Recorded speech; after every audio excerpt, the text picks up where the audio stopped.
Welcome to Sakshi education.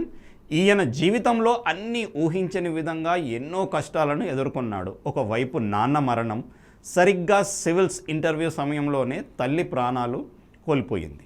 ఇలాంటి క్లిష్టమైన సమయంలోనే తనలోని బాధను దిగమింగి సివిల్స్ ఇంటర్వ్యూకు హాజరయ్యాడు. ఇటీవలే విడుదల చేసిన యూపీఎస్సీ సివిల్స్ ఫైనల్ 2023 ఫలితాలలో జాతీయ స్థాయిలో 2వ ర్యాంక్ సాధించాడు. ఈయనే అనిమేష్ ప్రధాన్.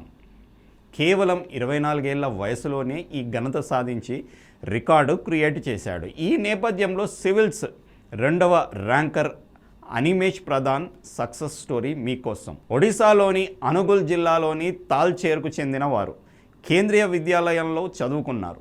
ఎన్ఐటి నుంచి కంప్యూటర్ సైన్స్లో ఇంజనీరింగ్ పూర్తి చేశారు. 9 ఏళ్ల క్రితం తండ్రి మృతి చెందాడు. సరిగ్గా ఇంటర్వ్యూ సమయంలో క్యాన్సర్తో పోరాడుతూ ఇటీవలే తల్లి ప్రాణాలు కోల్పోయింది.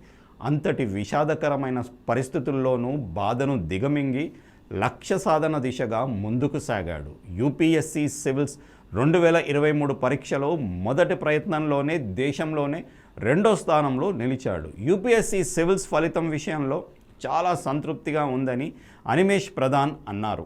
ఎట్టకేలకు నా కల నెరవేరిందన్నారు. ముఖ్యంగా నా తల్లిదండ్రులకు కృతజ్ఞతలు.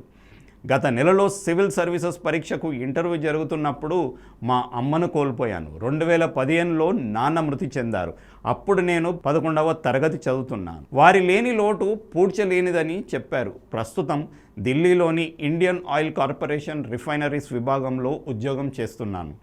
అనిమేష్ 2022లో యూపీఎస్సీ సివిల్స్ ప్రిపరేషన్ ప్రారంభించారు.